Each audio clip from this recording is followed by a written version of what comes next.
내가 결정하는 문화가 우리 신앙에 어떠한 영향을 미치는지 오늘 말씀을 통해서 좀 살펴보고자 해요. 자, 오늘 말씀은 계시록 3장 15절 말씀이죠.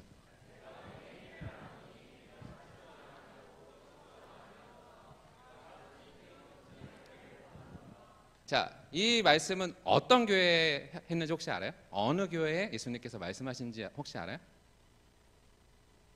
5글자. 네, 5글자 맞네요. 라오디게아, 그렇죠? 라오디게아 교회에 던졌어요. 자, 이 라오디아 교회는요, 한 교회와 똑같이 칭찬을 못 받은 교회예요. 어떤 교회일까요? 4대 교회, 그렇죠? 4대 교회와 라오디게아 교회가 딱 유일하게 칭찬을 못 받은 교회. 그만큼 교회가 칭찬을 못 받았다는 것은 그만큼 교회의 문제가 심각했다는 것을 우리는 간접적으로 이제 볼 수 있어요. 자, 그래서 이 말씀은 너 왜 책망을 받았느냐? 너는 차지도 않고 뜨겁지도 않아. 그러니까 어떻게 해요? 차든지 뜨겁든지 제발 해. 이렇게 이야기하는 거잖아요. 자, 여러분, 차든지 뜨겁든지 해. 여러분 어느 거 선택할래요? 많이들 오해하는 본문이긴 해요. 차든지 뜨겁든지 해라. 그러면 보통 우리나라는 어떤 민족이에요? 냄비 근성이 있는 민족이기 때문에 뭘 선택해요? 뜨거운 걸 선택하죠. 아, 이 말씀은 그래, 뜨거워야 돼. 우리 신앙이 뜨거워야 돼. 이렇게만 생각하는 경향들이 많아요. 그래서 뜨겁지 않으면 마치 내 신앙이 이상한 것처럼 여겨지는 문화가 있죠. 그렇죠? 그런데 오늘 말씀은 두 가지 다 이야기를 하고 있어요. 히에라폴리스랑 골로새 도시 사이에 있는 이 교회가 바로 이 라오디게아 교회예요. 자, 히에라폴리스를 인터넷에서 검색해 보면 뭐가 제일 유명한지 아세요? 온천이 유명해요. 온천. 히에라폴리스는 어떤 물이 있는 지역이에요? 뜨거운 물이 있는 지역이죠. 온천은 따뜻하지 않아요? 뜨거운 물이에요. 뜨거운 물이 있는 지역. 자, 골로새는 어떤 물이 유명했냐면 시원한 물이 있기로 유명했던 도시예요. 그런데 라오디아 교회는 물이 없어서 어떻게 했느냐? 이쪽에서 물을 끌어다 왔어요. 자, 길이가 상당히 하겠죠? 자, 옛날 우리 지금처럼 막 물을 끓여서 찬물, 뜨거운 물 막 이렇게 내던 시대가 아니잖아요. 물을 끌고 쭉 들어와요. 그러면 물은 뜨거웠던 물이 어떻게 될까요? 식죠. 차가웠던 물은? 차가운 물이 식나요? 그래서 제가 그냥 생각했을 때 그런데 차가운 물은 식진 않죠. 그냥 약간 따뜻해질 뿐이죠. 미지근한 물, 어쨌든 미지근한 물이 돼요. 자, 그런데 문제가 무엇이냐면 이 수로나는 통로를 가지고 오는데 수로나는 통로를 만들지 못해서 뭐로 만드느냐? 석회질이 되는 통로를 만들었어요. 그러니까 이 물이 쭉 끌어 들어오면서 그 식은 물과 이 석회질이 섞여서 먹으면 어떻게 될까요? 토할 것 같은 거죠. 토할 것 같은 거예요. 그 라오디아 교회에는 그런 물이 있던 교회. 그러니까 이러한 뜨거운 물과 찬물 가운데 그 미지근한 물이 뭔지 아는 사람들에게 예수님께서 이 메시지를 던진 거예요. 차갑든지 뜨겁든지 해라 이렇게 가르치는 거죠. 여러분, 뜨거운 물은 뜨거운 물의 기능이 있죠? 찬물은 찬물의 기능이 있어요. 차가운 신앙이 안 좋다는 생각을 지금부터 버리셔야 돼요. 알겠죠? 차가운 신앙은 무엇을 의미하는 것 같아요, 여러분? 하나님의 말씀을 차가운 이성을 가지고 어떻게 해요? 경청해서 들어야 한다. 거예요. 반면에 뜨거운 건 뭐죠? 정 아닌가요? F 아닌가요? F? 그렇죠. 감정. 네. 감정이잖아요. 그렇죠. 그러니까 우리가 뜨거울 때 언제 가장 뜨겁다고 느껴요? 말씀 들을 때? 찬양할 때? 기도할 때 뜨겁게 느껴지죠. 자, 그렇다면 문제가 있어요. 우리에게 문제가 있는 신앙 하나가 남았죠. 뭐죠? 제가 차가운 거 했죠. 뜨거운 거 했잖아요. 뭐가 남았어요? 네, 미지근한 게 남았죠. 자, 미지근한 신앙은 여러분 뭔 것 같아요? 애매. 이도 아니고 저도 아니고, 그렇죠? 그거를 이제 좀 실제적으로 신앙에 좀 적용하면 어떤 거냐면 안일함과 자기 만족에 빠진 사람들이라고 좀 지칭을 하고 싶어요. 마치 뭐냐면 무감각한 거예요. 내가 생각해 보니까 내 신앙은 괜찮은 것 같아. 내가 생각해 보니까 한 이 정도만 하면 괜찮을 것 같은데, 그렇죠? 한 주일에 한 번 예배 드리면 되지 2번 드릴 필요가 뭐가 있나, 그렇죠? 한 번만 드리면 되지. 내 마음대로 신앙하는 거죠. 그러니까 당시 이제 그 라오디 교회에 있던 사람들이 굉장히 부자들이 많았어요. 그래갖고 이들은 자기 만족과 안일함에 취해서 살았던 사람들이에요. 그래서 자기 만족과 자기 안일함에 빠지니까 이 정도만 하면 되고 이 정도만 하면 되고 난 충분히 신앙생활 멋지게 하고 있어. 이렇게 생각하는 사람들이 많았기 때문에 거기에 대해서 예수님이 책망을 했겠죠. 그러면 미지근한 신앙은 뭐겠어요? 당연히 그런 사람들에게 지칭하는 거죠. 그런데 이 말씀 15절 다음 절에 예수님께서 뭐라고 말씀하셨느냐? 내가 이같이 미지근하여 뜨겁지도 아니하고 차지도 아니하니 내 입에서 토해내 버리리라. 이렇게 말씀하신다는 거예요. 미지근한 내 마음대로 신앙생활 하는 사람들을 어떻게 한다고 예수님이요? 토해내 버리겠다. 이 토해낸다는 이 단어는 영어로 스핏이에요. 스핏이 뭐죠? 스핏 대 하는 거예요. 침 뱉는다는 거죠. 얼마나 마음에 안 들면 예수님께서 뭐라 그러는 거예요? 침 뱉어버리겠다는 거잖아요. 왜 너는 왜 너 마음대로 신앙생활하냐? 이렇게 이야기하는 거예요. 우리 신앙에 이 중립이라는 키워드가 우리 안에 들어와서 우리의 신앙을 누구 마음대로 결정하는 거예요. 우리가 내 마음대로 결정해서 여러분들이 신앙생활하기 시작한 거죠. 이게 우리가 가지고 있는 문화입니다. 교회에서 누리고 있는 신앙생활이기도 하고요. 여러분, 이 라오디아 교회에서 부자가 되는 방법은 딱 한 가지밖에 없어요. 뭔지 알아요? 당시에는 무조건 정치와 경제가 그리고 우상 숭배가 연결돼 있어요. 부자가 되려면 반드시 뭐를 해야 되는지 아세요? 타협을 해야 돼요. 세상과 타협하고 우상 숭배와 타협하고 이교들과 화합하며 지내야 돼요. 그래야 부자가 될 수 있는 게 이 초대 교회들의 특징이에요. 그러니까 라오디아 교회에 제가 누가 많다 그랬어요? 부자가 많다 그랬죠. 그럼 그 사람들은 결국 신앙을 어떻게 하는 사람들이에요? 타협한 사람이죠. 우리가 이 세상 안에 살아요? 밖에 살아요? 안에 살잖아요. 이 세상 안에 살면은 반드시 세상과 어울려서 살아야 되는데 요 정도는 해야 세상 사람들이 인정해 줄 거 아니에요. 그럼 어떻게 해요, 여러분? 타협할 거야, 안 할 거예요? 해야 되지 않겠어요? 해야 되잖아요. 이 정도는 그래도 세상 사람과 사는데 이 정도는 타협할 수 있지. 왜 이러한 일들이 일어날까요? 타협하고 적당히 타협하고, 그렇죠? 왜 이러한 일들이 일어날까요? 그 이유는요, 20절에서 사실 미리 설명해주고 있는 것 같아요. 볼지어다 내가 문 밖에 서서 두드리노니 누구든지 내 음성을 듣고 문을 열면 내가 그에게로 들어가 그와 더불어 먹고 그는 나와 더불어 먹으리라. 이 구절은 여러분 혹시 많이 들어보셨나요? 언제 많이 들어보셨어요? 언제? 복음 전도할 때. 그런데 실상 이 문맥을 맞춰보면 틀린 말이에요. 라오디아 교회 사람들 예수님을 믿어요, 안 믿어요? 믿는 사람들이죠. 그 사람들에게 예수님께서 이야기하죠. 복음 초청 메시지가 아니라 뭐예요?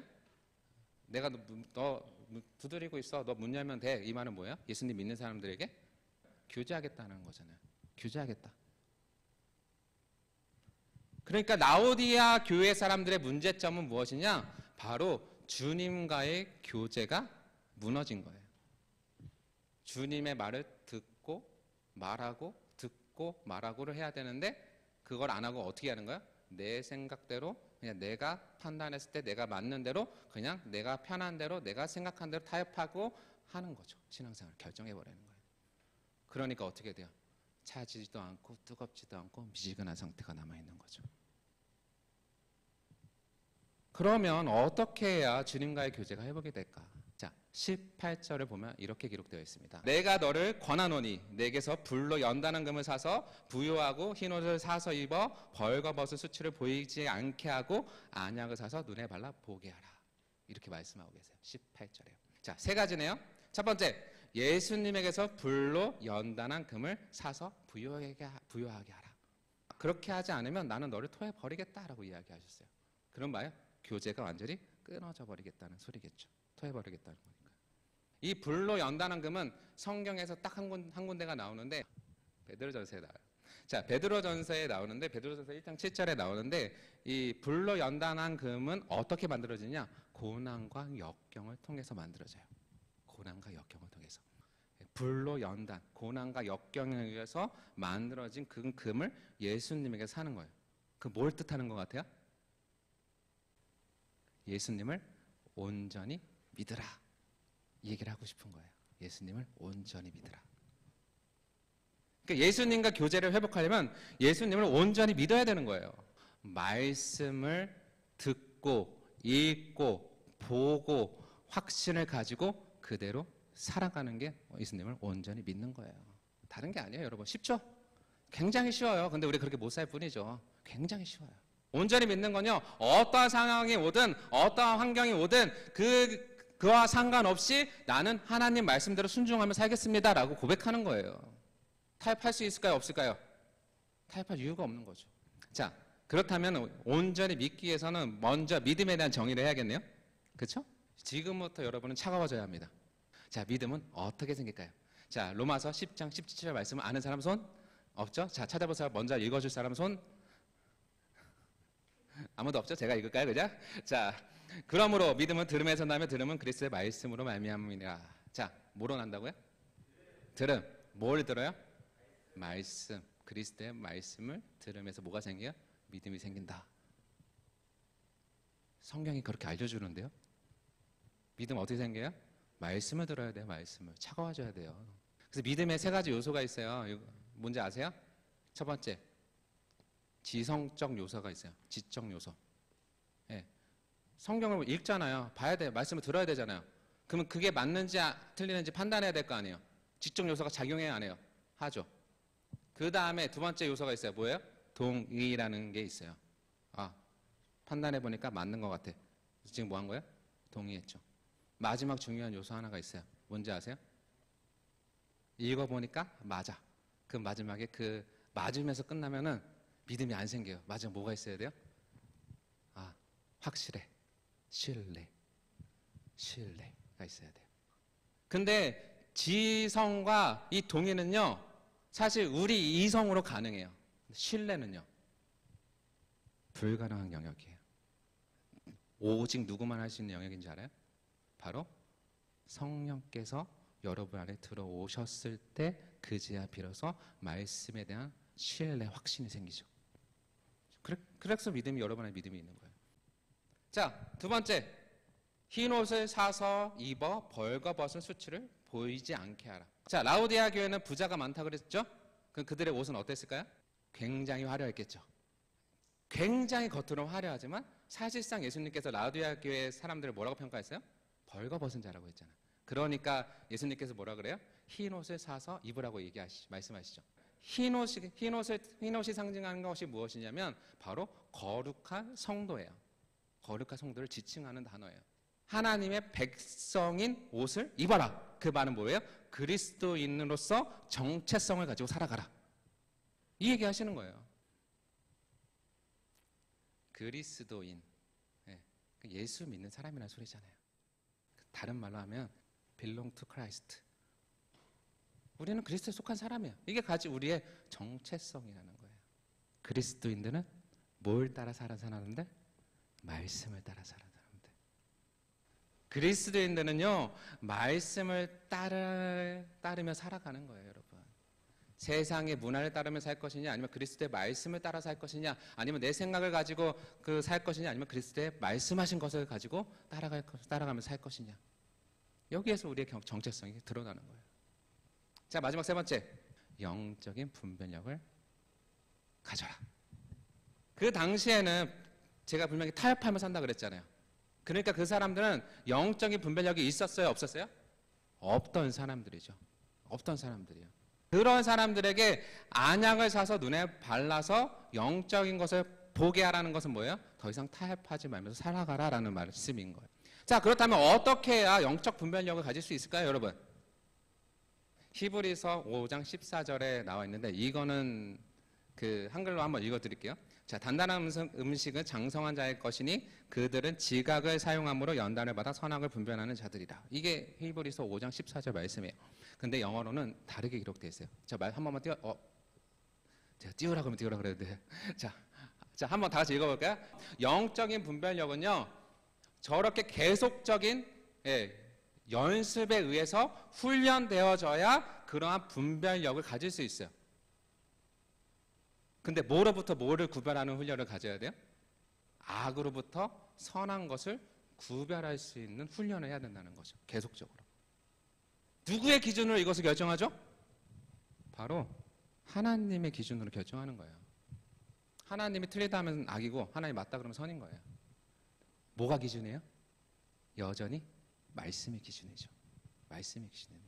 오늘 말씀은 우리에게 정말로 우리의 신앙 상태를 다시 한번 점검해 보라고 하고 있습니다. 여러분, 차가운 신앙을 가지고 있습니까? 뜨거운 신앙을 가지고 있습니까? 아니면 미지근한 신앙을 가지고 있습니까? 여러분은 어떤 신앙을 가지고 계시나요? 미지근한 신앙, 정말 내 만족대로 내가 만족한 딱 그 수준만큼만 내가 원하는 만큼만 신앙생활하는 사람이신가요? 그렇다면 오늘 예수님께서 이렇게 말씀하십니다. 나를 온전히 믿어라. 나를 온전히 믿어라. 그리고 또 어떻게 해요? 너의 정체성을 회복해라. 그리고 마지막에 뭐라고 가르치세요? 영적인 분별력을 가져라. 그러기 위해서 너 다시 나랑 교제해야 되니까 회개하고 다시 회복하자라고 여러분들을 초청하고 계시는 거예요. 예수님과 교제가 무너지셨습니까? 그럼 오늘 이 시간 이후로 회개하고 어떻게 하면 돼요? 그리스도를 온전히 믿고 정체성을 회복하고 영적인 분별력을 가지시면 되는 겁니다. 아시겠죠? 찬양 하나 하면서 기도했으면 좋겠습니다.